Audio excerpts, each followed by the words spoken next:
Hello and welcome to the Midweek Fix with me, Jamie Home, a day earlier than usual as we have a Carnage United special planned for tomorrow with Grizz and his boys, and plus off the back of the news of Liverpool's latest financial report breaking today, we thought it was the perfect chance to discuss the impact that could have on the club's summer spending and what the squad could look like next season. So joining me tonight to do just that, we have Keith, Grizz and Phil. We finally get to do a podcast together after far too long, my friend. How are you? Good evening, James. How are you? I'm very good. What's the crack? Nothing. I want to be referred to as Philip tonight, right? That's tonight's Tuesday, and I want my full title. And that's what I've decided. A bit like when Andy Cole decided to become Andrew Cole, I'm now going to be referring myself. What was you last night? What was I last night? Captain COVID. Oh no, Joe Bloss. No Captain COVID tonight, please. No Captain COVID. It's good to have you on, mate. So what we're going to do tonight, lads, because there's been a little bit of noise online, obviously, about the news of Liverpool's financial reports that have been released today, and it sparked off lots of conversation around FSG spending in the summer, people panicking that we're not going to have money to spend. We've spoke a little bit off air, and we've all got our own opinions. And I'm going to come to you first, Philip, if I may, because obviously you've spent a little bit of time, you were just telling us, diving into the accounts and probably can shed a little bit more light than maybe some of the others.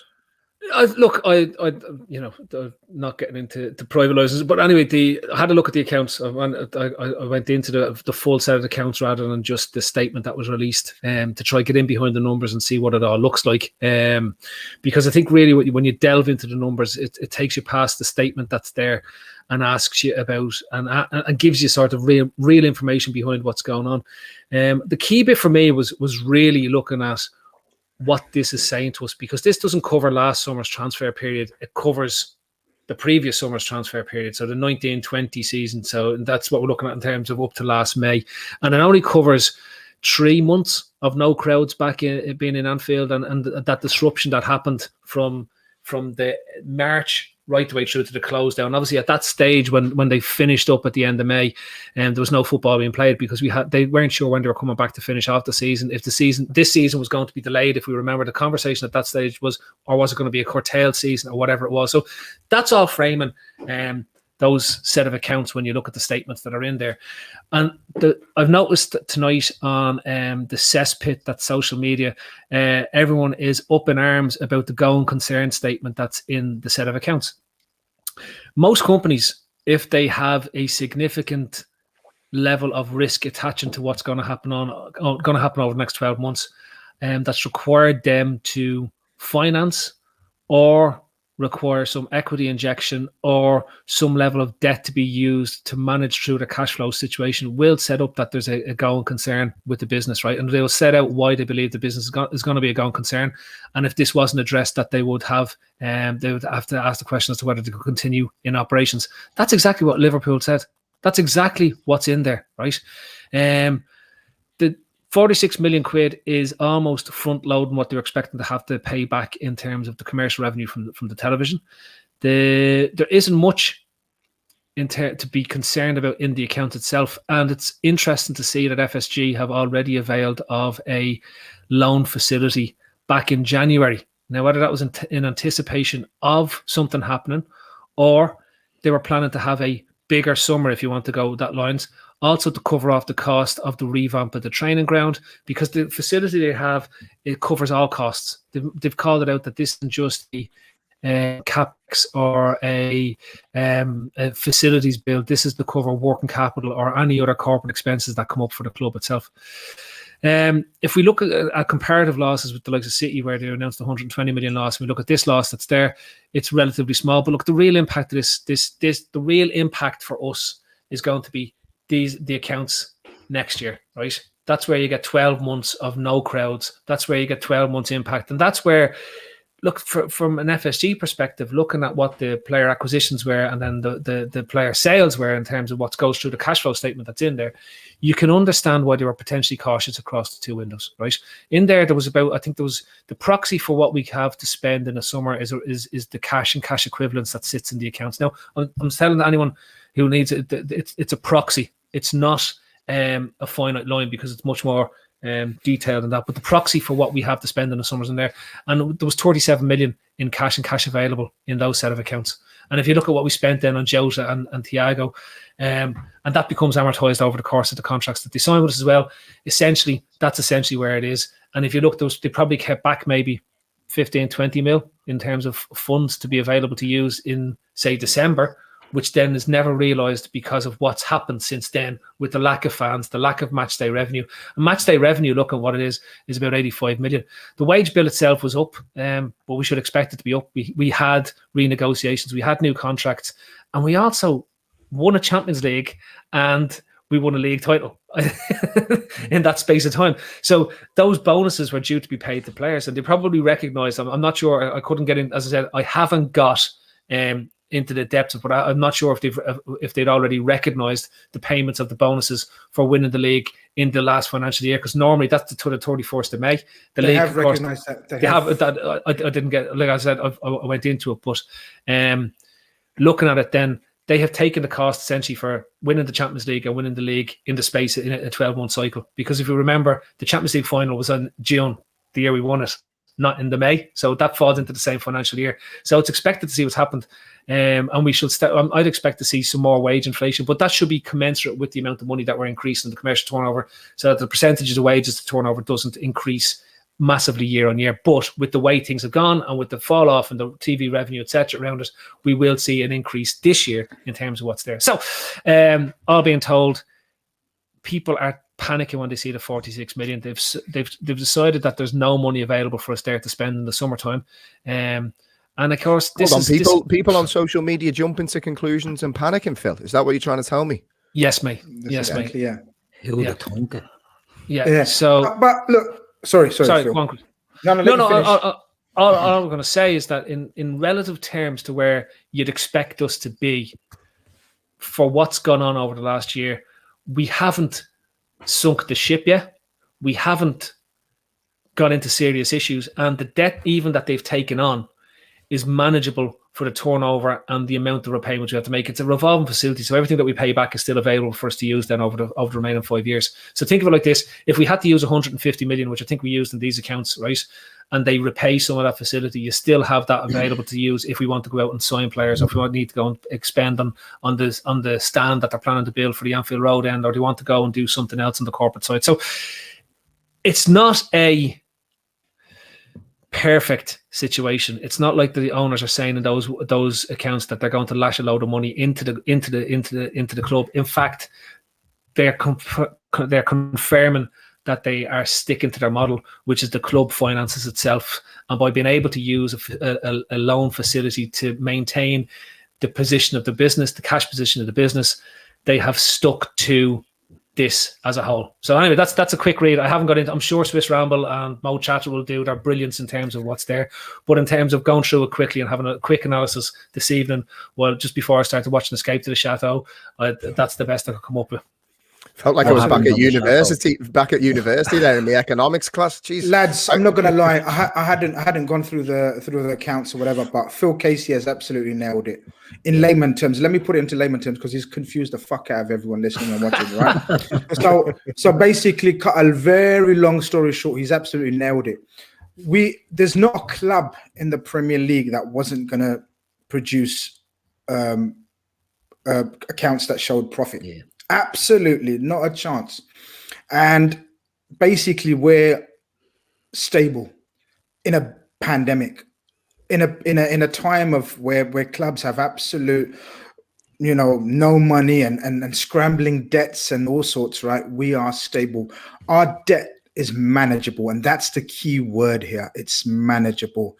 They've was it 46 million? Phil, they said 46 million. It's a 46 million loss pre-tax. So that's nothing. Honestly, I mean, why am I saying nothing? Like, I understand finance and stats and accounts, but look, in comparison to sort of many clubs out there, and I'm not sticking up for FSG here, I'm just trying to give it perspective and context. Looking at, because we have to compare it to everyone else, right? We can't just look at us in isolation and just say, look, oh my God, we're 46 million in debt. We said we're never going to be in debt. No, we never said that, or FSG never said that. there's also things in there that haven't been taken into consideration. Of course, we have 8 new sponsors come on board as well. 8 new sponsorship deals that haven't been taken into consideration. The Nike sales are going very, very well, and I expect it to go overboard. They're like sort of the expectations going into this summer with the LeBron. Me and Phil had some stories to talk about sort of LeBron, how much bullshit he fed me last summer. But anyway, we won't go into that. But it's coming to fruition now. The LeBron link up will be massive and huge for the Nike section. So look, at the end of the day, you're right, Jamie. The drama on Twitter obviously sort of turns it into, oh my God, we got no money to spend. We're not spending no money. FSG out. I get the last statement, but it's not because of the other statements in terms of we haven't got no money. We have got money. And also the major key element that a lot of people have forgotten about is the reason why we brought forward this Redbird investment is to offset drama and losses like this. It will help us function as normally as possible. Now, we know from history, from experience, from being Liverpool fans under the tenure of FSG, normal, what FSG means normal, that's up for debate tonight in terms of how much will they spend, what will they spend it on, and will they go above their working model or beyond their working model? Kieran Thorne echoes those sentiments. He says, and thank you for the super chat, a large focus on the statement by Jimbo Pearce that a lot of the additional 148 million debt has been erased. Wonder if some of that, of the Redbird investment has gone into that, which Grizz certainly touched on. Now, Keith, I want to come to you, and I suppose it's kind of off the back of what Grizz was saying about the reaction on social media. I suppose the first thought that goes through a lot of Liverpool fans' heads is, what impact does this have on summer spending? I think there's been a lot of talk, particularly off the back of this season, and I personally think there's a lot of context as to why we've performed poorly, but I also think players have underperformed, and I don't think the manager's had his best season. But aside from that, it's kind of caused this panic with our fan base that there needs to be some type of overhaul in the squad. And do you feel the news of the reports today would show that some of that overhaul is at risk and Liverpool would be more prudent in the market, and perhaps those wholesale changes are not a reality anymore? I don't really know, Jamie, because the results, the financial results that have been released can't have been a shock to anybody. Do you know what I mean? I don't know what these results are going to have an impact. The fans and people that are seeing it on Twitter and all will be up in arms, because there's an agenda to be had for a lot of people, you know, with the FSG, sort of FSG out, and the whole Super League debacle that happened, that people will jump on every little thing as a negative. We've gone through a global pandemic. We're not going to be in profit. Do you know what I mean? We're going to be in a bit of a mess financially. Every big club is, every small club is, you know, there's not many clubs that could take on the year. And I know the results was only up till May, was it? So it's not even the full year. It's only part of it. So it's going to be even worse next year. But Liverpool will have a plan in place for what they need to do with the squad. Overhaul, I think it needs an overhaul myself. I've come around to the idea that it needs more than just, you know, 1 or 2 moves here or there. I think it's an aging squad that we have. I think it's been allowed to age together, and there hasn't been good succession planning done up till now. We've too many players that are hitting their 30s, that are key players, that are big earners, and that's where our wage bill has gone through the roof as well. Because if you're bringing in players and you're giving, you know, bonus incentives to salaries, well, you get them in on a decent salary, but if you're winning things, the bonus and the salary shoots up. Well, you know, you pay for that. Your success is, you're a victim of your success then. That's the issue I think we're going to have, is not about breaking up the team, because if you use the example of Gini Wijnaldum, right? Gini Wijnaldum is our contract. Gini Wijnaldum is coming up to 30 years old. Gini Wijnaldum is looking for, he's a low earning player. We think we all agree on that. Gini Wijnaldum's on 70 or 80 grand a week. In football terms, very low. I would not keep Gini Wijnaldum under any circumstances in this squad. And it's nothing to do with, Gini really as a player. We need to move on some of these players, some of these first team players, and some of these players that are maybe blocking positions or pathways to the team for others. A lot of it comes down to Klopp, in my opinion, because Klopp has his favourites. A lot of managers do. But we can't go into next season with the same lads again who we've asked to nearly run through brick walls for 2.5 years, right? To put their bodies on the line. And this is the carrot at the end of the stick. And they got there. And now, 29 years old, 28 years old, miles we're asking them to go the well again. Go again. And how many players can do that? Like, how many players can put that much in, look to fall off a cliff, but then just come back? And that's me worry. So I use Wijnaldum as an example because he's the easiest one. I wouldn't keep Wijnaldum, nothing against him. I just think we need to freshen up the squad, and we need to bring in another midfield player that will become a first team midfield player, not a player that will be on the fringes, that'll be nowhere near the team. We need to have players. Now, a lot of people will say Wijnaldum's always available. He's never injured. That's true. That's a great point. But we need to get new bodies in.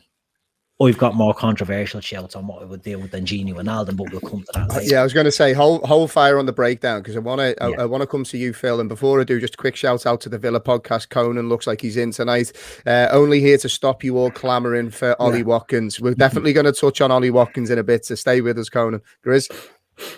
I was just going to say, Conan, your friend. That's why I pulled that comment up. I just wanted to sort of assure him we're not in for Watkins, so he's safe. He can keep his Watkins. You'll take Constable if he's gone. Yeah, if he is, definitely. Phil, I want to come to you, and it's off the back of what Keith was saying. From your perspective, do you think an overhaul is actually needed, or do you think that this is just panic stations off the back of a relatively poor season by our standards? Well, if you'd listened to the podcast last night, you'd know exactly what I said around this. But however, I'll repeat myself then. Right? I can't remember what I said last night. I said about 4 different things in 4 different chats and one on a podcast. So I was like, that wasn't you. That's why. That was someone else. Yeah, I'd definitely go trade back and get Kellen Mond if I could towards the back. No, that's a different podcast again. So yeah, I said this last night, Jamie. I said if people think it's a 2 or a 2-person or 3-person fix, it's not. This is a team, and one of the key it was my topic last night that we were talking about was that, again, it's the mentality thing. You can't break a team's mentality in the way we've done and expect it just to be fixed like that. It took 4 years for Klopp to imbue that sense that we do not lose into that team, and there was potholes along the way. And the biggest part for me is nobody ever goes from 6th to 1st, 7th to 1st, 5th to 1st. You're either 3rd or 2nd before you can get to 1st. So for us to expect to go straight back and challenge for a league, the only benefit we have is that we've already won a league recently and we were consistently challenging for the year before that, right? So that gives us a chance to get back into the top 4. The question I have is that, and it's something Keith says, and it's something I fear myself, Firmino is done. He's finished. Mane to me looks like a player that's done, and it goes back to the miles in the legs in the style that Klopp wants this team to play.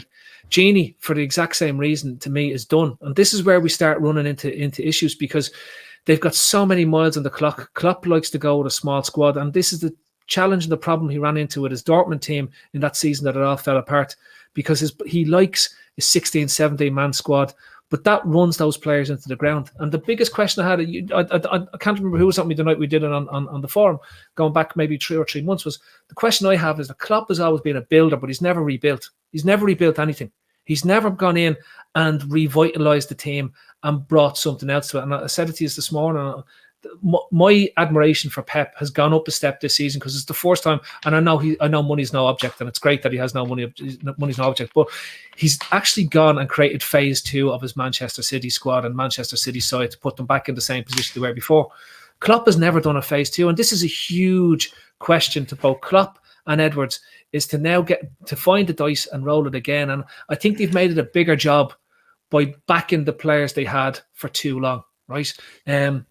And that to me is the question as we go into the summer. How can we, one, and it's going to be governed by what position we end up in the league. Personally, at this stage, I don't mind us ending up in Europa because of the same reason we had last night in terms of what the new Champions League looks like in your European coefficient. But I would avoid the European Conference League, which is for the 6th place team.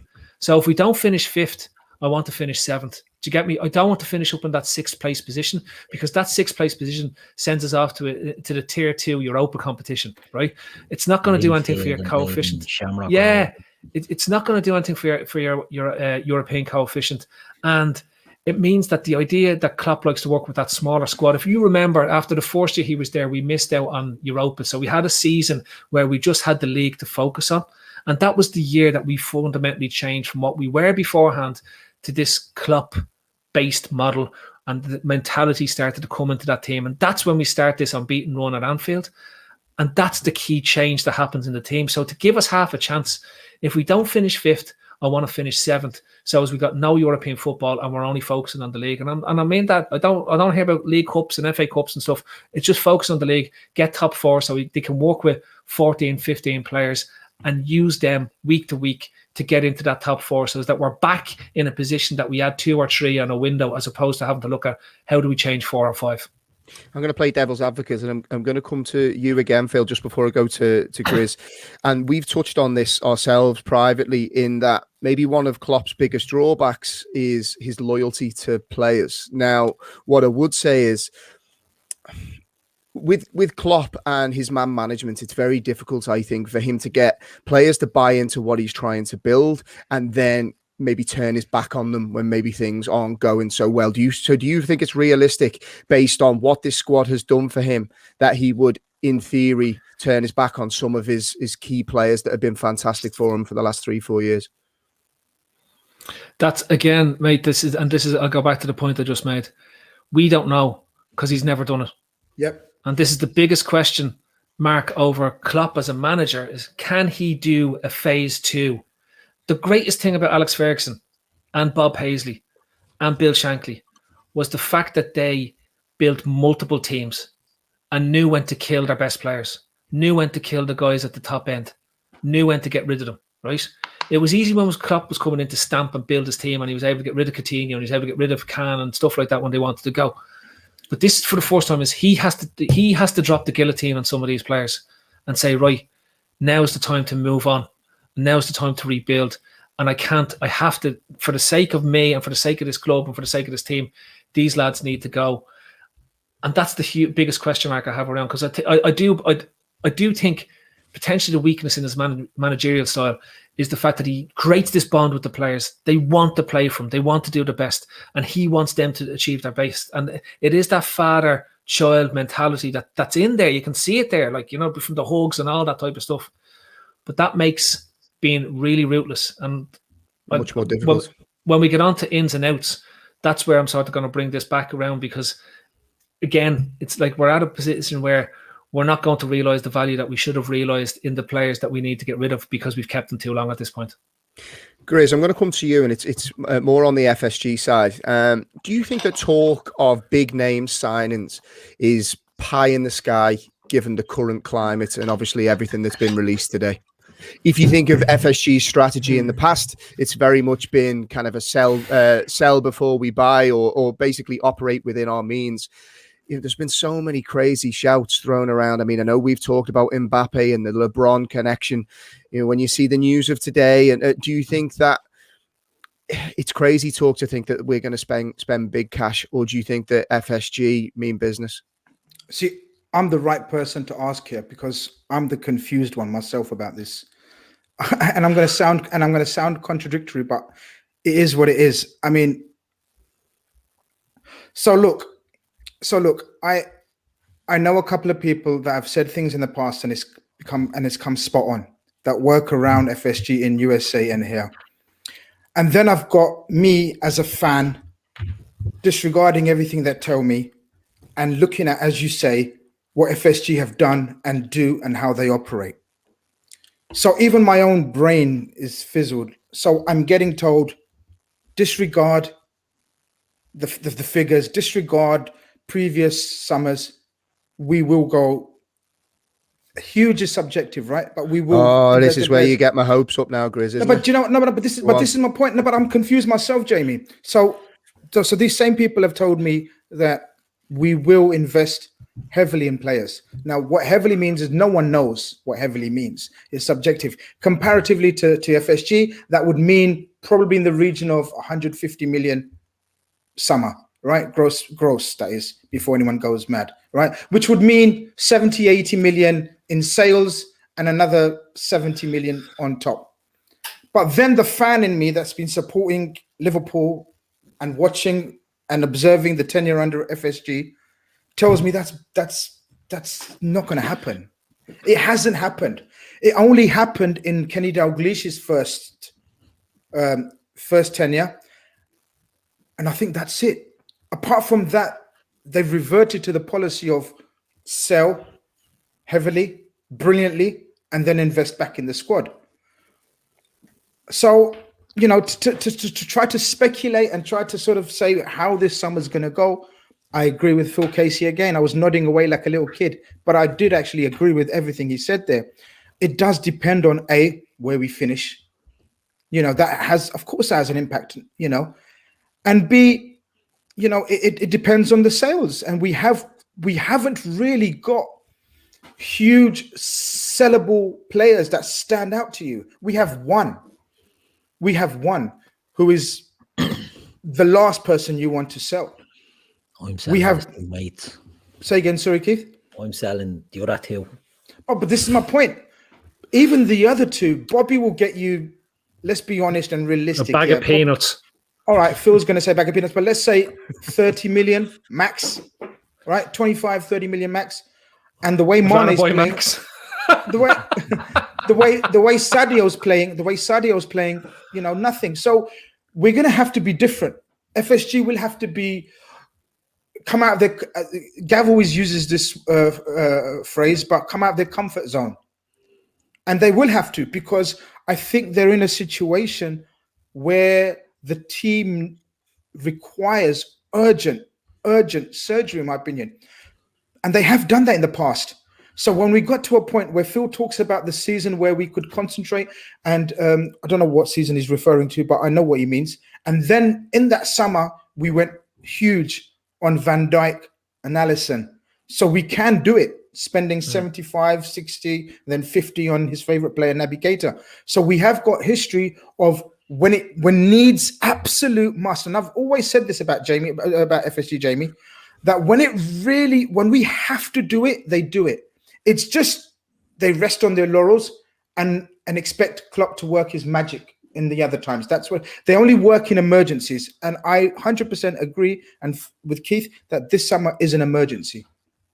Pimp in Distress, thanks for the super chat, says Klopp always told his players he'd be their friend, but then not their best friend. Does that tell us he can have the necessary ruthless streak? I hope so, because I certainly think it's going to be needed in the summer. And Keith, before we dive into ins and outs, I've got a feeling that Phil might throw in a couple of shock entries in his list. There's been also one story that we haven't touched on yet. The FSG might be potentially interested in selling the club. There was a rumoured bid that came in that was kind of batted away quite quickly. What have you made of those noises? Would you be shocked to see them sell at this stage? Because it very much feels like there's unfinished business. And look, we're a very rich club, I suppose, in terms of the asset as a whole. It would take a hell of an offer to tempt them to sell, in my opinion. Yeah, I can't see them selling. Why would they? Do you know what I mean? They're building up this asset, whether we like it or not. They're building the value of an asset that they bought for what was 500 million and sell it at currently valued at over 2.5 billion. You know, this is ridiculous. They're not going to sell because of a global pandemic. But if they do sell, let's say they have a plan to sell long term, I don't think they're going to just quickly get rid of it and lose sort of the potential value. They're not going to get stung on it. So I can't see a quick sale. I can't see anybody rushing in to offer the value that they want in anyway. So I don't think there's going to be a sale. I think the fact that, you know, it does nothing but bad press at the moment and negativity, that every story is getting spun in a certain way. I can't see FSG. I don't know what the lads think. I just can't see FSG selling or wanting to sell at the moment. Phil's got that look in his face. Yeah, I don't think there's a Godfather offer for them that'll make them do it, to be honest. And Phil, I don't know what you think. Like, can you see them selling? You've read the financials. Is it that bad that you think they'll do an emergency sale? Listen, right. This is where English fans don't understand American ownership. Okay. This goes back to the cultural difference between the guys who own us at the moment and the guys who would have owned us in the past. What was your man's name? Not Moores. Oh yeah, David Moores that used to own us, and the family ownership that existed in England. And this is why Arsenal don't get Kroenke and United don't get the Glazers. They don't sell their teams. When somebody buys a team in the States, they're there for the long haul. You look at the Bears, that's a family connection that's owned it since the 20s that basically founded the club. They don't sell. And the reason why they don't sell is because the value of the franchise is worth so much money, okay? If you look at the highest paid director and took 1.4 million in the salary out of the club, I'm assuming that's one of the guys that's involved with FSG. This money is going back and it's funding the fund that's behind all this in NESV. They make big money off television rights, all the deals that go on. We're repaying the loan that the parent company gave to us at 8 million a season. Not all that money is going back to the owners of NESV in terms of what's there. Why would they sell when this asset's appreciating and not depreciating? The only time they would sell is if it made sense to sell. So if they feel that we've maxed out on television values, that we've maxed out on commercial deals, that we have maxed out on our worth, maybe then they look at selling. But at this moment in time, I can't see a sale happening unless somebody comes in with a 5 to 10 billion pound bid. Like we're talking about this level of money we're talking about. This isn't like when we were bought for 250 million and they're saying we're worth 500 million. That's what you're looking at. Otherwise, with the new investment that came in, why would they sell what was the cornerstone of the asset that allowed them to realise the value they got from Redboard in the first place to invest in the FSG hedge fund? It just doesn't make any sense, lads. And I can't find anyone to explain to me why they would do it. It just doesn't make any sense. Yeah. And they've brought in the likes of LeBron James as a partner. They've brought in Redboard, for 10% for 450 million. These aren't the signs of a team that are going to sell. And like I say, based on a financial report that they were well aware of, do you know what I mean? And all these deals are happening. They're building. Yes, Phil is right. NFL teams don't come up for sale. NBA teams rarely come up for sale unless it's a for sale. And even when they get handed down, it's through family, as Phil said. They don't come available. The Glazers at Man United is a great example. They're there 15 years or something. When the Clippers were sold. When the Clippers were sold because the owners were found, the owner was found to be a mad racist, right? They sold it for 3 billion. It wasn't like that's where the league was forcing them out because of what went on. Like they're saying, you can't own this club anymore. You have to sell it, and he still made a mint. Right? This is what we're talking about here, and that's what they see as an ownership model. That's why Kroenke is not going to sell Arsenal. That's why the Glazers aren't going to sell United, because it's not costing them money. Ultimately, it's not costing them money, and the value is increasing and increasing and increasing, and they have the prestige of owning two of the oldest franchises between the Red Sox and LFC. Right? They're two of the most storied and largest global franchises in sports that's out there. I would say, if anything, FSG are now looking at doing the impossible, which is how can they take a stake in a NFL team. I'd say that's what, if you're looking at what the real Redboard piece is, they're looking at is would Kraft be open to do something with the Pats or something like that to make it this all-encompassing New England brand. As Tom Bolland says in the chat, FSG are going nowhere, and for what it's worth, I'd agree. I think we need to get used to the fact that FSG are going to be around for a while. Yes. Just a very quick one, Jamie. I know you want to move on just very quickly. This guy Cardinal isn't coming in for no reason. This guy, and people need to do some research on him and reading up on him.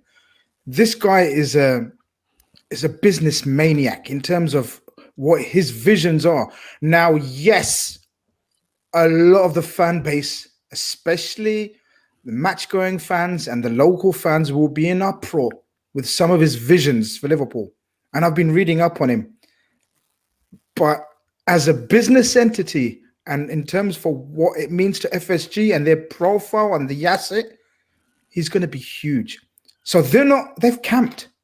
Unfortunately, whether we like it or whether we don't. I mean, I think I know all of our personal opinions, but most of our listeners and viewers will know, we've never been in one camp, like either FSG out or FSG in. We've always said FSG do the right thing. And yes, they've done the biggest fuck up in their history only recently, but I think they're on the way now to do a lot of right things again. Whether that's enough to win back the fans' hearts and minds, I doubt it, but it is what it is. Can I just on that, Jamie, just before, and it's something that Grizz is saying there, this whole backlash from fans are goldfish, right? If we won 5 games in a row and got top 4 by some miracle, nobody will be even thinking about the European Super League. As long as Liverpool are shit and losing, then the owners are terrible. And I said, it was one thing I said last night. Everyone's trying to figure what's the blame. Who are we going to blame next for this being shit? When we were winning, if you go back to last January, FSG was the model, were the model owners. They'd engage with the fans. They kept the heritage in the club. They've done this, and they've done it better than City because they haven't lost loads of oil money and human rights abuses to win leagues and stuff like this. They've done it the right way. And now we're 12 months on and we're shit. FSG are the worst owners because they won't spend a penny, right? They need to bugger off because they hate the fans. And if the only way that we're going to get back in the thing is to knock down the Anfield Road, leave a big, huge gap so all the fans can look in for free and not have to go into the stand at top. Like, that's literally what we're getting them down to. So, like, fans are goldfishes. As soon as we start winning, or should I say goldfish, because there's no plural to fish, like mice. Mouses. It's a strange one for me with FSG, and I've probably changed my view slightly on them, in that I've always been, not, as Grizz said, not necessarily pro FSG. I just think on the whole they've always tended to do the right thing. And when they've made mistakes, they've looked to rectify them. What I couldn't forgive is not backing Klopp in January properly. I can't see how that decision felt like the right thing to do at the time, given all that we had to play for and the fact we were top of the league.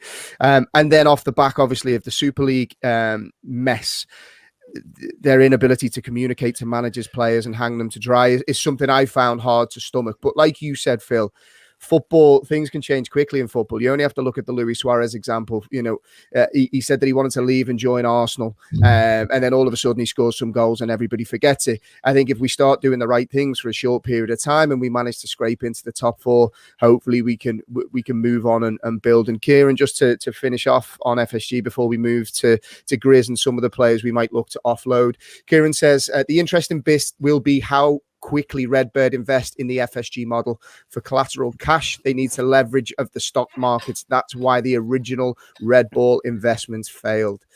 Kieran's throwing the money in today. You're an absolute gent. Thank you very much for that comment. Now, what we're going to do, we're going to look a little bit at some of the outgoings, because I did a little bit of bro maths today. I had a look at some of the players that have been touted that could potentially move on. And I looked at, I think it's about 7 or 8 players here, so I'll list them, right? So we've got Ox, Origi, Minamino, Grujic, Karius, Shaqiri. Roughly in and around 80 million, I would say you could look to fetch. And I'll give you the figures here now, Phil. Ox, 22 million. Origi, 18 million. Minamino, 14 million. Grujic, 10. Karius, 2. Shaqiri, 15. Now, if you can challenge me on those figures, for who's the problem there? Yeah, no, that's just the main ones that were called out in some of the articles I was reading. There's a hell of a lot more that could be on that 16 list. 16 on my list. You're selling 16 players. Yeah. We've still got a field and squad left. You're meant to be one of the more rational people on the podcast. Keith's fucking been saving up this madness all fucking season. He's been so rational and calm, and now it's everything fine. 16 of them, boom, out the gap. Order some fluid. Order some head gasket fluid. Three bad months and half the squad's gone. Right, go on, Keith. You're 16 players. Right. Granted, right, they're not all top draw, right? But Adrian, gone. Karius, gone. Matip, gone. Ben Davies, gone. Was never here. Gini Ronaldo, gone. Shaqiri, gone. Grujic, gone. Woodburn, gone. Wilson, gone. Ojo, gone. Origi, gone. Minamino, gone. Owani, gone. Firmino, gone. Mane, gone. Phillips, gone. And one of Chamberlain or Keita, gone. That's what I'm doing. Hold on, you can't just casually throw in Mane and Firmino and just breeze over it like it didn't happen. You'd get rid of both. Yeah, I would. I said it during the night on the Fatback 4. I think the front three is done. I think the miles in the legs thing, just it's too much for me. Someone compared Mane to Alexis Sanchez, and I think it's a great comparison. I think Archibald's face there, the Mane and Firmino shouts, I think. It's controversial, but you know, Mo Salah, right, is the top scorer or joint top scorer with Kane or one, whatever he is. He's up there, right? Mo Salah is getting goals. He's missing sitters every game. And we're getting punished because nobody else is taking up the slack, right? We need to overhaul that front line, in my opinion. The rest of it, the front two are the controversial ones, right? We know that. No one else is going to say we're selling Mane and we're selling Firmino. But for the same reason I said about Wijnaldum, we need to overhaul it. So I would personally get rid of them and I would replace them. And it's probably not right, but that's who I'd get rid of. At the very least, I'd get rid of one of them. And I think you can get money on them as well. I think you could get 100 million for the two of them.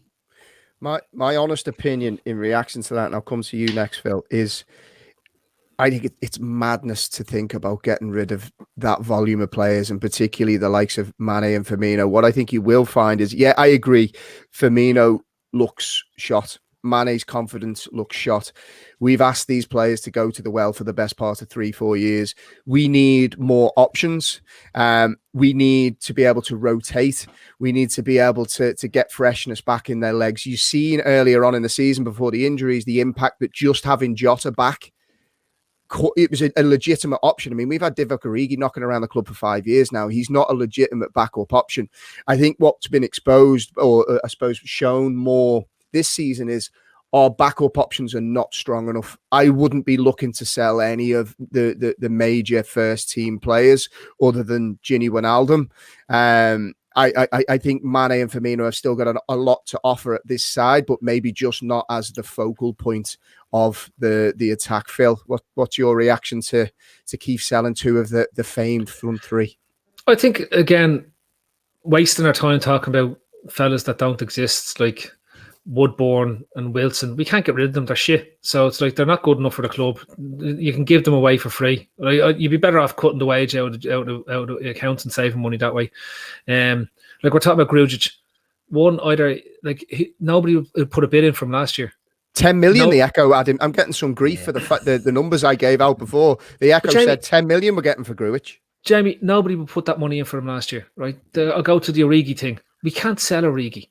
18 million in the Echo. Well, who's going to? And here's the other thing, right? And this is what people need to. I think this summer's transfer window is going to be an absolute abnormal window that we haven't seen for a couple of years, because everything that we talked about ourselves, not having 150 million or 200 million to go and spend, it's the same for every other club. They're not going to have the money to spend 20 million on an Origi.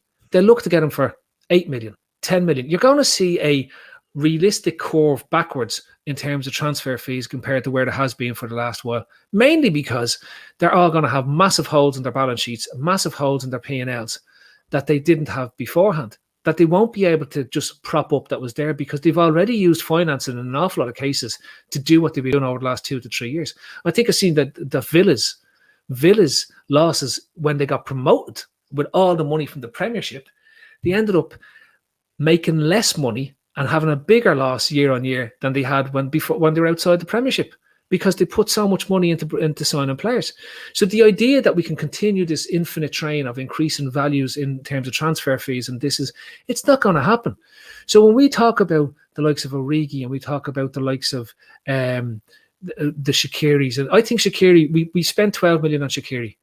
We could arguably get 10 to 12 million for him. And from our point of view, that's going to look like a 10 million profit in our books because we've already amortized the cost of Shaqiri over the full length of his contract. Okay.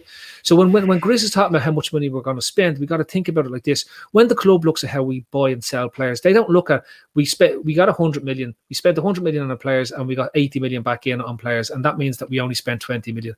They aren't. They're looking at various, so that they look at the amortized cost of the player and they're realizing profits on players that they've had. When Wijnaldum goes out the door, that will actually look like a profit on the book because his contract was amortized over the full version of what it was, and the wages are saved. So that goes back into the pot that wasn't there beforehand, and the free him up of his wages because he leaves is probably going to allow us to extend Van Dijk, extend Salah, extend Mane, right? So from my point of view, Adrian, that's a free. That's going out the door on a free. Grujic, I think they give him a free, or they'll take a very small minimal fee, something for 8 million or less in terms of what's there. I think Shaqiri, as I said, you're probably talking 20 million for those three players. After that, then Harry Wilson. You're not going. There isn't a Bournemouth. There isn't an Eddie Howe to spend 25 million on Harry Wilson this time around, right? But he's doing well at Cardiff, isn't he? So you might get it. You might get 7 million, 8 million for him in terms of what's there, right? And the club are going to take it because again, it's about realising value for these players. Yeah. And these players don't offer anything. They aren't involved in the first team, and it's irrelevant. So the real ones I want to focus on are the first team, the players that are in the squad and are contributing to what we do on a day-to-day basis. So Matip, I believe, goes, and it'll be a nominal fee if he goes as well because he's almost at the end of his deal. I'm going to say I agree with Keith as a concept. I think Mane and Firmino should be binned, right? But because I don't believe we're going to be in Champions League, I'd sell Firmino and I'd keep Mane because I think of the two of them that's going to come back, Mane is the one that's most likely to. We've had 2 seasons of Firmino on a massive downhill cliff falling off the edge, and this is just the culmination of what those 2 seasons have looked like. Mane got COVID in October and has struggled since then. Right, he's basically struggled since he got COVID at that forced international break. If you look at where things go to pot for us, it's that international break, and we lose 3 players from COVID. At that point, we lose Salah, we lose Mane, and I can't remember who else it was that we lost. Right, so I think, but the problem there is the real value. If we need to realise value in a transfer fee, Mane is the one that's going to offer value to other teams. Okay, and Zidane likes Mane. And has always liked Mane. And the only reason he didn't go to Real Madrid that time was because Zidane took the sabbatical and took the year out. So the killer for me is if you get a 45, 50 million pound bid for Mane, do you take it? In my opinion, if that 50 million allows you to go and sign a Daka, a Neres, what's that kid's name? Even a Neto from Wolves, or what's the Correa that the lad is the guy in Italy? Yeah, in terms of what's there, or even somebody more established. What's that? Lautaro at Inter Milan, because they've got massive financial difficulties. Then I take it because I'm rebuilding. I go back to what we said at the start. This is the Klopp's rebuild. This is the second phase of this team, and you've got to be ruthless because that's how we got here in the first instance. And another thing. Before we move on, Phil, you're a big fan of American sports. If you're looking at a player that's coming up to 30, that's due a contract extension, when is he due? Mane, for example, when is he due a contract extension? Do we keep him and then he falls off a cliff and then 2023 his contract or do we expired. give him the money? And this is the problem I think we have. Just people are saying I'm a bit mad with my list. I don't think we will do my list, just to be clear. This is what I would do. I just think, for Liverpool have had problems recruiting into the front three, apparently, because of the established Mane, Salah, Firmino, Klopp's preference to play these. And I just think we need to make hard, brave decisions to move them on, because otherwise we're going to end up paying Mane 250 grand a week to stay when he may not be worth the deal. So I just think there comes a time when you have to be a bit ruthless. And again, we're not going to do this. Klopp won't do this, but it's what I would do. I would get rid of the two of them. Grizz, I want to come to you with two questions. And the first one is, something that we've had back and forth on for a while, and there's a lot on social media about it at the moment, and that's very much around the returning players. Do you think it's too idealistic to think that the return of the likes of Henderson and VVD would solve a lot of our issues? And when you throw in, fans to the mix, do you think it's too idealistic and the problems run deeper than that? And then the second stage of the question will be, what type of profile of player do you think is realistic, given the quality of some of the outgoings the lads have mentioned? Is it too idealistic? I don't think it's a stretch. I think it's possible to be back competing with all those factors that you've put back into place. Definitely with the crowd, let's not be around the bush. That myth of the Anfield crowd doesn't do anything is busted now, isn't it? It's been proven that it definitely aids the players, and not only the players. Jurgen Klopp thrives off this crowd as well. He's in need of the crowd back more than, or equally as much as the players, I feel. It's unknown, isn't it, with these injuries, because they weren't Mickey Mouse injuries, Jamie. They were massive, huge, career-threatening injuries. So we don't know what stage they're going to be back and what level they can be back to. Joe Gomez, Matip, Henderson, Virgil van Dijk. That's as strong as spine as anywhere you can find. If they get back to fitness and remotely 80% of the players even that they were, that's huge for Liverpool. It doesn't cure the goal scoring problem that we're having. And not only the forwards, Jamie, we're focused on, I know Keith's focused on the attack and 100%. And I've been banging this drum for years, but who listens to me? I've said we're 2-3 windows behind in terms of refreshment. I've said it.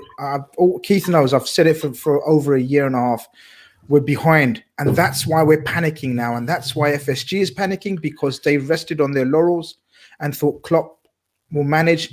And again, like Phil says, Klopp needs to prove that he can manage and utilize a bigger squad than 15, 16. Because that's his mantra, that's his philosophy, that he believes in only 15, 16 players. But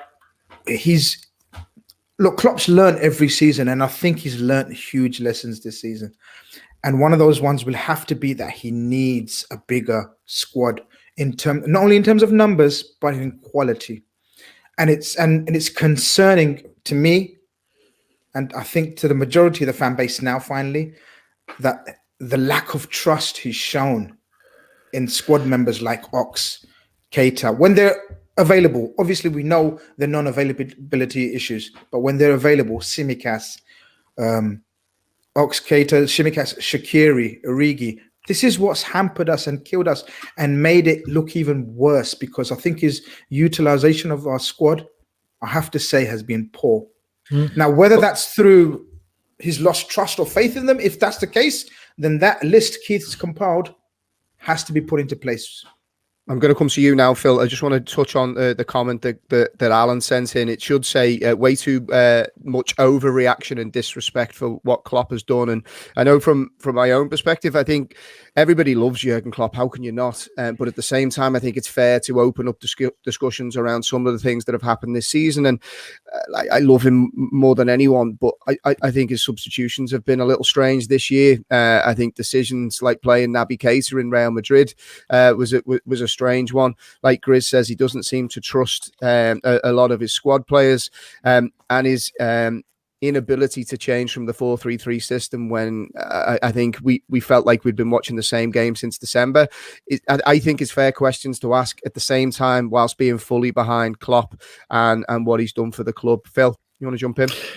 Just on Grizz's point, and it's the one we talked about, the top three, but like the midfield's a fucking disaster zone. It's like a nuclear car crash waiting to happen. Yeah. Like it's just you look at Hendo, and he's on the wrong side of 30.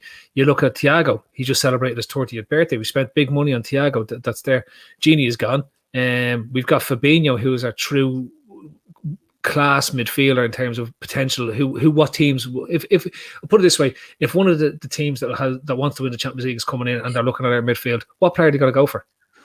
Yeah, He's You know an what I asset. mean? Like that's what we're looking at it. So I'll give you. So I'm looking at him saying Curtis Jones, great addition, young kid. He's not been overplayed, and he's making his way into that squad, which is great to see. And hopefully that progress can continue. After that, man, the biggest piece of work that needs to be done in the summer is how we improve that midfield, because so much of our issues have stemmed from the fact that midfield has added nothing. We can complain about the lack of goal from Mane and Firmino, but midfield has chipped in with no goals this season. I can't remember, when was the last time a midfielder scored a goal? Yeah, Terry McDermott, 82. But that's what I'm saying. Like, when we were the season, not last season, but the season before last, when we were playing our mad heavy metal football, the classic Klopp heavy metal football, we were getting goals from all over the shop. Hendo would knock in a couple of goals. Genie was even scoring a couple of goals. Ox and Naby got a few each as well. Dean, you're right. Do you think that issue is more structural though, Phil? In that, like, I'll be honest, like you've said, and this is again, it comes back to the point we made about Klopp. Liverpool's midfield does not function without Fabinho and Jordan Henderson in it. It just doesn't. And look, I'll hold my hands up. I was a fan of Fabinho going back to centre-back because I think he had the attributes to excel there. And I think he's shown it in a lot of games. But I didn't realise the drop-off when neither him or Henderson played there. Do you think that a lot of the midfield are a victim of circumstance? In that our two leading midfielders and basically the players that give us structure and discipline in there have been absent, and therefore you've got no shape in midfield. They're just chasing shadows, and we're totally dysfunctional in there. I think they're a victim of the only area of shit recruitment we've done over the last 3 years. I'm going to be totally honest about this, right? I think Thiago's a lovely player, but he doesn't fit into a team without Henderson and Fabinho. He just doesn't fit into this team. He doesn't fit into a team where there is no legs outside him and legs in front of him. So if you take that away, he's a really bad fit for what's going on. Legs behind them as well. Yeah, Ox, like the fella has been injured for basically his whole time at Liverpool. He had a little purple patch when he came in where he scored a few goals, and since then he's more or less been part of the NHS training grounds. You know what I mean? Like there's no point. And ultimately, the worst signing we've ever made as a football club in Naby Keita. That guy was to be was to bring us to a next level of midfield. Grizz always smirks when we bring up Keita. I know, but it's true. We waited a year and we spent over 50 million on that guy, right? And he's come in and he's been appalling, absolutely appalling, right? Like literally, he has no guts about him. He's dialed it in so many times. He's had little injuries. I'll never forgive him for the time when he dialed it in Napoli and looked to come off with a fake injury and was able to play at the weekend. That to me, I was done with him at that point, and I think that was in his fourth season that was there. Honestly, and I said it, Jamie, you remember sitting in the studio up in Crumlin, and we were talking about who could potentially be who's going to be the flop out of the group of players that we signed. You called it, to be fair. And I said to you, I think Keita is going to be the flop.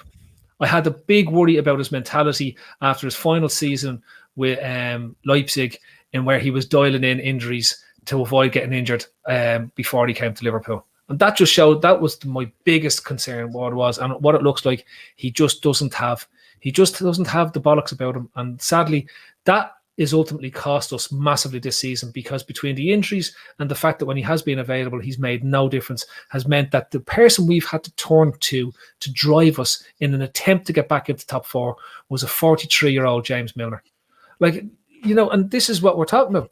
Milner was missing out of the team again in the match. But that's the most concerning part. Yes, Ox and Naby have had their injury issues. Yes, we all know that, but they have been fit for the last 2 months. Yeah. And how often have they been utilized? This is the worrying and concerning issue as far as I'm concerned. I don't know what you guys think, but that's worrying, because I don't know what that means and what that shows in what's going on in Jurgen Klopp's head as well. Because to a man and dog, we can see that Gini needs a rest. Fucking rest, man. Like last couple of games, honest to God, watching him play has been, it's been sad, because this guy's a legend and will leave this club as an absolute legend. But I don't want him to be going out like the way he's going out, where he's literally walking at the end of games, or sometimes not even walking and standing still. You know, it's sad to see. But then you've got to go back to Klopp for that, because Klopp picks and chooses and selects his team and squad and rotation. And how many times does Jurgen Klopp refer to the medical team told me that's all he can play? Or, you know, the people, you know, the analytical team said that's all they. surely they're telling him Ginny's tired. So there's a contradiction somewhere. Surely it's true though, Keith, isn't it? It's like surely they're telling him Robbo's needs a break. You bought Simicast for a reason. Simicast has been fit. So these issues, I think it's deep. I think you talked about the profile of player, Jamie. I didn't even get a chance to give my answer. I genuinely think we have to stop buying squad players this summer. I genuinely think we have to. It's absolutely quality over quantity as far as I'm concerned. Absolutely. Tahir sends in a super chat. Thank you for sending that in. FSG don't like to be challenged by fans or LFC fan groups. They want to do whatever they want and do it without being challenged. I think certainly on this channel, as we've touched on at the start of the show, we're neither pro or against FSG. We just try to call it as we see it. So from our own perspective, whether we all agree or disagree with that, I think on the whole, they've been good owners, but they have made mistakes. Like many, whether it's players, I think the manager probably hasn't covered himself in glory this season. And what we just try to do is discuss these things on merit as they happen. But FSG have proven in the past that they make up for their mistakes, or they try to do that. So I'm looking forward to seeing what comes next. Now, Keith, I want to come to you on some of the incomings. So your outgoings caused a little bit of a stir. Who would you like to see be kind of front of the queue for potential incomings? And I know from my own perspective, I think the big focus for me is energy. I just want to see energy. And it's not necessarily like Grizz says, bringing in people that can make an impact to the first team. I don't necessarily think that needs to be a superstar. That could be somebody, and I'll throw a name at you to start the conversation, a Basuma. I really like him because he's dynamic, he's energetic. I think he would transform our midfield in terms of his energy, but is not an elite profile player. What type of players do you have on your list? Yeah, Basuma's not on my list. And I know a lot of people like him, and I know why a lot of people like him. I think, and again, Seamus the drunk in the chat there called us wankers because we know more than Klopp. We don't claim we know more than Klopp at all. This is just their opinions. Phil does, but this is just their opinions on what we. And I know more than Phil. Yeah, there you go. I know more than Grizz, so that's what I would do, and the name that's flying in that chat is Hossam Aouar. Hossam Aouar is the midfield player we'd be looking to do for Liverpool, or that profile of player. It would be Hossam Aouar, it would be Rodrigo de Paul, it would be that type of maybe more creative midfielder than a destructive midfielder like Basuma. Basuma's a good player, don't get me wrong, I like Basuma. I just think you're not putting any creativity into a midfield that has no creativity. As Phil touched on, we get nothing out of the midfield. And I think that's something that needs to change. So I would look in the midfield at Hossam Aouar. I'm going to take it for granted that Kanate and Kabak are done, right? And that's our centre-back options next season will be Kanate, Kabak, Van Dijk and Joe Gomez, because I'm selling all the other centre-backs at the club on the big list. And anyway, right, so they're the four who I go with. I'm bringing in Hossam Aouar ideally into the midfield, and I think you get him relatively cheap.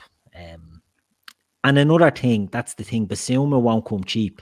So I think someone's mentioned Calvin Phillips in there, these guys won't be cheap. Premier League, you can go for the Premier League inflation, they're Premier League ready.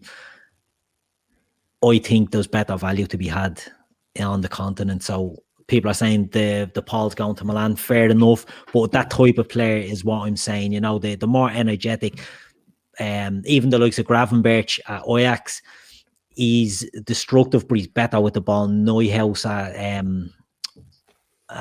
Mönchengladbach is another one that I'd look at. Someone that's a different type of player to what we have, but that can complement the other guys. Phil is right about Thiago.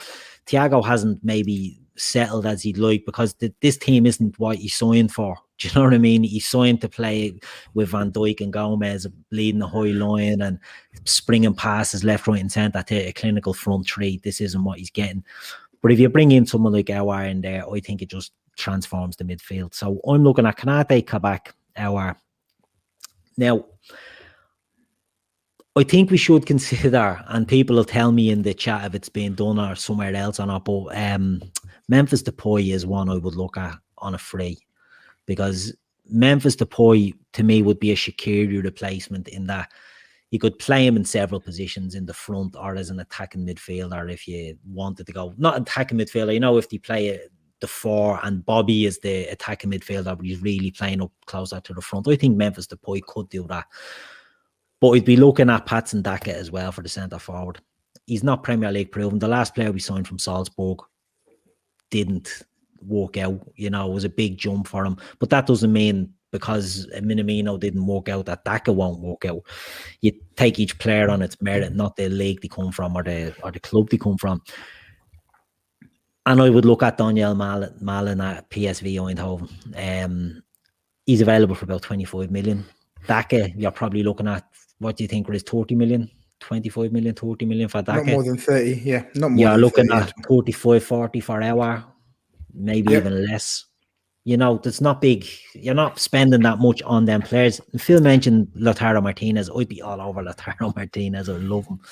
But I think, yeah, even with the financial problem, you're probably looking at 60, 70 million for him. So if I was going cheap, I'm flogging half the squad and I'm only bringing in a handful, but I just think we need to work. Another one I'd bring in, I've said this before, is I think it's critical that we bring in right back cover. It's not sexy, it's right back cover. Because Nico Williams isn't a bad player, but he's not ready to play for Liverpool. And we need someone that can play games at a high enough level. So I would bring in Gonzalo Montiel from River Plate on a free. He is an excellent right back and play centre back as well. So I'm only spending about maybe less than 100 million on them players, but that's what I would do. And again, this is all fantasy football stuff. Who needs Michael Edwards when you got Keith? Yeah. Tight git though. Only spent 100 million. Fucking tight git. Keith House. Yeah. Keith House. Yeah. Phil, I want to come to you because I want to finish on Grizz. A specific question I got for him. Any names missed off the list? There's one that seems to be coming in and out of the chat quite a lot, which is Rafinha. Any players that Keith hasn't mentioned to be top of your list? Well, I wouldn't sign a single African player. True. Yeah, and I tried to get as many African players out of the squad as possible because the African Nations Cup is on in January. It's seriously. Yeah. No, it's a good point. It's an excellent point. Yeah, but it's good you give context to that. Yeah. I wasn't just saying. Yeah, I know. I'm just here for you. Do you know what I mean? I was like, I'm here for you. That's it. Yeah. Also, I don't think we should sign a single player that's based in the Premiership. As much as I'd sign there is some that I would consider signing, but I think the premium that will be put on top will be a waste of money. I think there's so much value that we can obtain from European teams that there's this summer, especially if we are constrained. And when I say constrained, if we need to sign more players than we normally would sign. So if we need to sign 4-5 quality players, right, then I'm going to Europe to pick them up. Whereas if we had to sign 2 or 3, then I think Neto would be a great signing for us. I think he'd fit into the team really well. Yeah, he did. But I was in terms of what it was. Or Rafinha at Leeds, I think he'd be a smashing player as well in terms of how getting another player into that front three. And Basuma, I really like him. I still think there would be putting Basuma into your team would be a very good move because we've got no cover for Fabinho. Again, we're going to look at moving Henderson back in or asking somebody else to fill in as the deep line. We need to have somebody there for what it is, right? So I'd love to, in a dream scenario, I'd look to get Sancho or even Bellingham back from Borussia Dortmund. I'd love Bellingham. I think Bellingham's a smashing player. We're all talking that Dortmund top end of the pitch is a smashing team to watch in terms of their attack play between Haaland and Sancho and Bellingham and all. They're smashing players, right? And then for me, that's where David Neres. I've always been a huge Neres fan at Ajax, and I think again he could be one of those sneaky 15 to 20 million players that you just nobody pays any attention to, and all of a sudden goes, hang on, that fella's come in. Where did he come from, right? I don't know. Like again, it's the midfield for me. It's who do we sign in midfield that can significantly improve and also offer replacement to Henderson. We have to think about this. He's over 30. He's not going to get any younger, and he's not the Superman that James Milner is, because Milner hasn't really picked up injuries until the last couple of years, whereas Henderson has been picking up injuries. And we have to think, what's the succession plan? What's the succession plan? And who is good enough to come in now and be part of that first team? We can't sign a Oxlade. We can't sign a Shaqiri. We can't sign a fella who's going to turn up for 3 games. We need someone who's going to make it hard for Klopp to say, who am I going to pick? Just to clarify on the comments that have been coming in before we finish on Grizz, Phil has not joined UKIP. Phil is definitely not a racist. And please don't clip that section with Phil saying that we don't want Africans in the team. That is absolutely not the case. So just to clear that one up. Grizz, to finish on you, mate, because we're over the hour now and people have got homes to go to. I want to ask you two parts of ultimately the same question.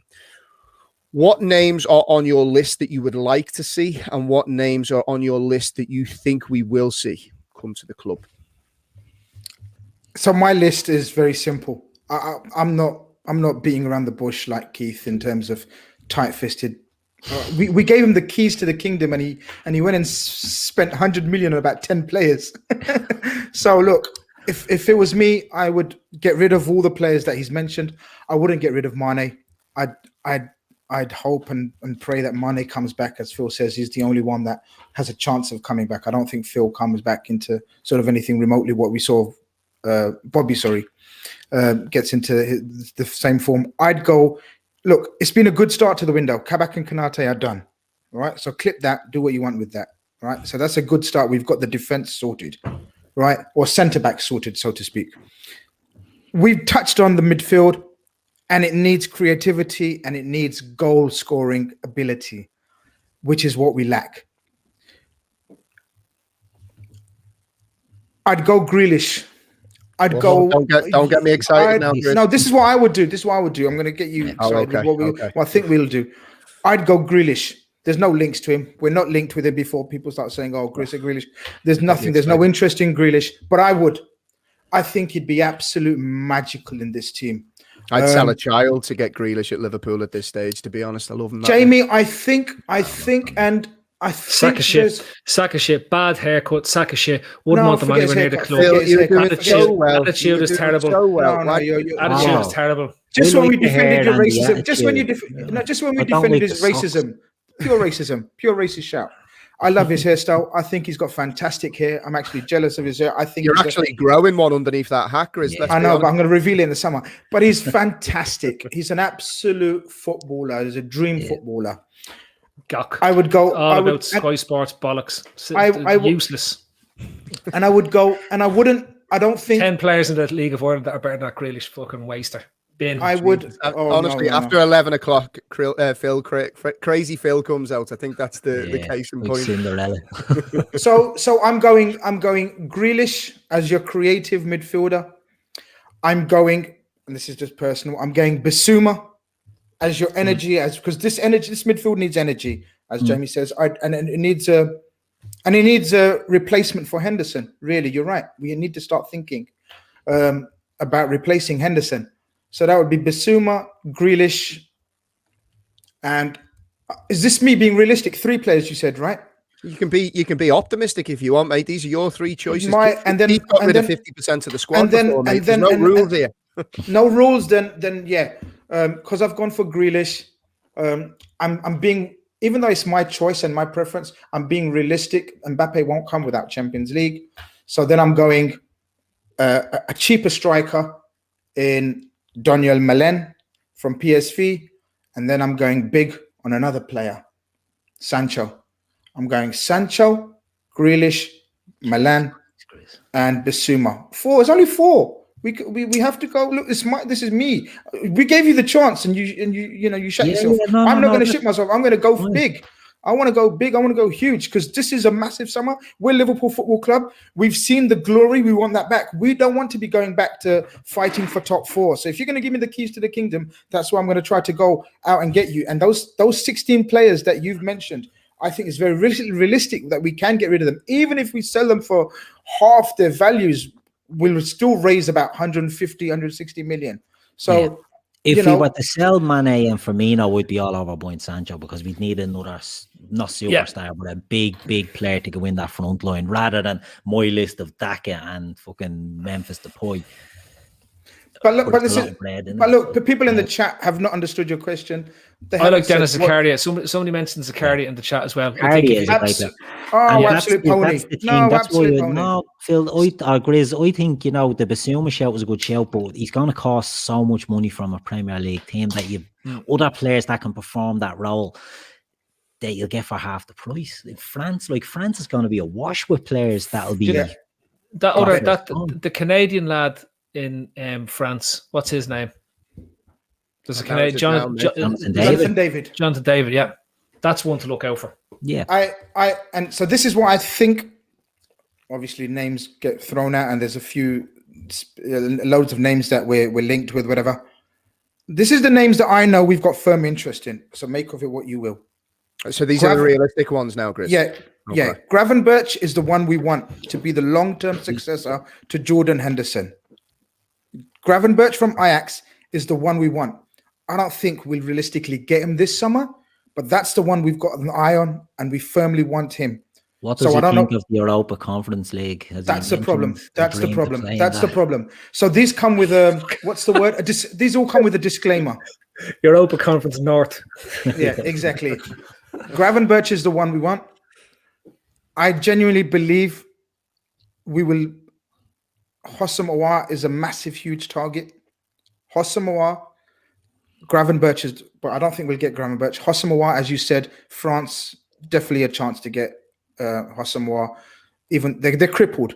Most of the clubs in France are for sale. Never mind the players, the clubs are for sale. So Sancho, we are 100% in for. We've already made contact with his club.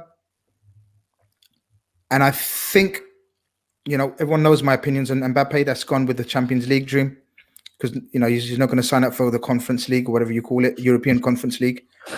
The strike, and I think it's going to be, I'd say I'd go for Daniel Milan, the PSV one. It needs a number 9, doesn't it? It needs to be a number This 9. Daniel Milan, just a quick overview on him. PSV have got a history of creating, Phil will know, Keith will know, Jamie will know, creating some amazing strikers. We've had Romario, Ronaldo. What's the Dutch one? That one got injured, bad injury. Dorkhout. No, he's from Feyenoord. There was another one, fuck's sake. But long history. Don't encourage him, Grizz. Don't encourage him. Ruud van Nistelrooy. But there was another one that came, through PSV. Roy McCoy. That's the one. That's the one, Roy McCoy. but the point being is this guy's in the next is the next sort of in that line of PSV number 9s. Yeah. He's fantastic. He looks good. Yeah, he looks good. And we gotta. I believe that we gotta go. We got to go young. We got to go energy. We got to go pace. And I think he's a Bobby Firmino that scores goals. I think that'll excite Phil. Yeah, he's a Bobby Firmino that scores goals. So that's where I'll end. With can I just say, do you know another player I wouldn't be against us going in big for? Odegaard. I think he's done very well since he's gone to Arsenal. I think he's neat and tidy. I think Jamie in his prime could do that. Like that's neat and tidy. Jamie, do you know what I mean? It's like, and that's exactly what Gini. That's exactly what Gini Wijnaldum has brought to that midfield over the last 4 to 5 years, and that's what you need: reliability and somebody who comes up in the big moments. Yeah. I don't conversations as well, Phil, after the Arsenal game between Klopp and him, if you remember rightly. He's a huge Liverpool fan. We do like him. He is. Huge Liverpool fan. I don't find him dynamic enough, lads. I generally don't think he's got that dynamism that you need in the Liverpool team. You need to have power and strength. He's neat, he's tight, he's got a lovely touch. Not for me, but I could be wrong. Right, lads, on that note, Phil, you got a final comment before we wrap up? It was a big deep sigh there, mate, like you had something you wanted to leave us on. I just if we sell Mo Salah, I don't know if I can watch next season. No. Mo Salah is the only thing worth watching Liverpool for anymore.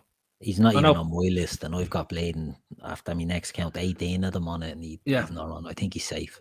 His shoulders are heavy from carrying the weight of the team. That guy is an incredible striker, and the idea of entertaining selling him is madness for me. It's true, but when it looks to contract renewals, like the big hitters are all coming up for renewal, and they won't be able to do on that all, point. Actually, Keith, Grizz sent me before the pod some of the contracts that are up, and this is going to play a big part. I think Grizz is right to call it out. We didn't even get a chance to discuss we didn't even get a chance to, and we're an hour and 20 in. So just to call it out, 2022, you got Milner is the main one really there. 2023 is where the big hitters come in. So you got the likes of Henderson, Van Dijk, Firmino, Salah, Mane, Fabinho. I would say a lot of those are going to be tied down to big contracts. So what impact could that have? But just the idea, to finish on Salah, the idea that we haven't put that contract in front of him, it kind of reminds me a little bit of the Gerrard situation post-Champions League win. When your status is that high, just because you're a fantastic footballer and everyone tells you how great you are, it doesn't necessarily make you feel loved by the club. If Gerrard didn't feel loved by the club and their inactivity post-Champions League, Salah would be the exact same, that Liverpool aren't rolling out the red carpet and putting in a serious contract offer in front of him, Phil, no? Look, I'd lock down Salah. As a Bears fan, I can't figure out why we haven't re-signed Allen Robinson at this stage, right? And they're playing him on the franchise tag this year. And again, he's the best player and the best attacking player the Bears have. I'm looking at Mo Salah. He's probably in the top 3 players of all time with this club at this stage. I'm telling you now, right? This is how good this fella is. He's come in and he fundamentally changed this team. He took it from where we were. Except VVD came in and has added to it. But look, before Van Dijk comes in, Salah's already doing his stuff. He's there, right? He delivers something that we thought wasn't going to be possible after Suarez went. We spent about 5 years trying to find the Suarez replacement, and then we found a fella that's even better. And he just keeps doing it. He's a machine. He's Cristiano Ronaldo. Like this, he's a Messi. He's a Cristiano Ronaldo. This is what he does for this team. And people give out about that he misses so many chances. A player that plays in the front line that scores 20 goals a season is doing more than what you expect him to do. Remembering that Michael Owen never scored 20 Premier League goals in his whole career. And he's a season. Exactly. Do you know what it is, Phil? I know we've talked about, I know we want to wrap it up, but this is I think this is the key decision point. Anything you want to describe it, this is the one for FSG this summer in terms of Mo Salah's contract, because there is 100% a standoff there. Right, and we've seen Mo Salah's agent try to play out in the media, and Liverpool have been fuming with that, especially Jurgen Klopp, because he hates plays in social media with contracts. You remember the full stop? Was it the full stop that came out when he got subbed off? And Mo has every right, as Phil says, to demand a contract. So you see both sides of it, right? So they're saying, if you want a contract, we will deal with it in-house. But Mo 100% doesn't feel loved, Jamie. Jamie's point, spot on. Very similarly to Steven Gerrard. FSG are in a very tricky situation because they have to tie him down. And again, it's all about, we're going to be stuck with him for 250 grand a week. You can look at his age, you look at everything, and then you look at what's available this summer, and only this summer, lads. Kylian Mbappe. That's the only thing, in my opinion, that's stopping us from rolling out the red carpet for Mo tomorrow and say, here's the contract you want, whatever you want. Because of the lingering future of Kylian Mbappe. That's just my opinion. Right, what a place to leave it. If that's not getting clipped at the end of this show, then I don't know what's going on. A couple of housekeeping bits to call out before we wrap up. As we mentioned on a lot of the shows, the website is up and running. If you have articles, opinions that you want to share, whether that's like we've done tonight, players you want to sign, players you want to get rid of, anything you want to send us at all, fire it into lfcdaytrippers@gmail.com and we will get it up on the website right away. Gav will also link link, the Discord group, in the description below this video. Come along, get involved in the chat. All the lads are on there. It's great crack. As I say every week, it's like Twitter without the idiots. So come and get involved whenever you can. That's a good point. It is. There's no abuse. It's just good crack, and it's not just focused on football as well. So yeah, do come and get involved. In terms of subscribers, this is the big one. Big call out. For us, we're very focused on trying to get to 10k. We're nearly there. I think we're at 9.3k, so we're not too far away. When we do hit the magical 10k, we will be giving away a PS5 and FIFA 21 to one of our subscribers, and Grizz will be doing a show on his exercise bike. So if that is not good enough reason for you to subscribe, exactly, what else could you want? So please do subscribe if you haven't already, or tell some of your friends. I'll join SOS if we get to 10k subscribers, right? Wow, I think we've just got the best of the lot. Can you imagine the voice of the fans, Philip Casey? I'll write an open letter for them. Oh, Jesus. Final ask, lads, before Phil descends into total madness at this stage. If you could please like this video, leave a comment underneath telling us what you thought, what you liked, and equally what you didn't like. We are trying to get better all the time, and we appreciate all the feedback, whether that is good or bad. So please do send us your comments and your feedback below. Now, with that, lads, it's 11:30. I'm going to be in the doghouse when I go downstairs. So I'm going to thank you all, Grizz, Philip, Keith. Big thanks to everybody that's been watching, got involved in the comments. You're brilliant as always. With that, I hope you have enjoyed the show. Look after yourselves. What is that man doing? Jesus, back into his box. And with that, stay safe. We will be back with you next Wednesday on the Midweek Fix. All the best.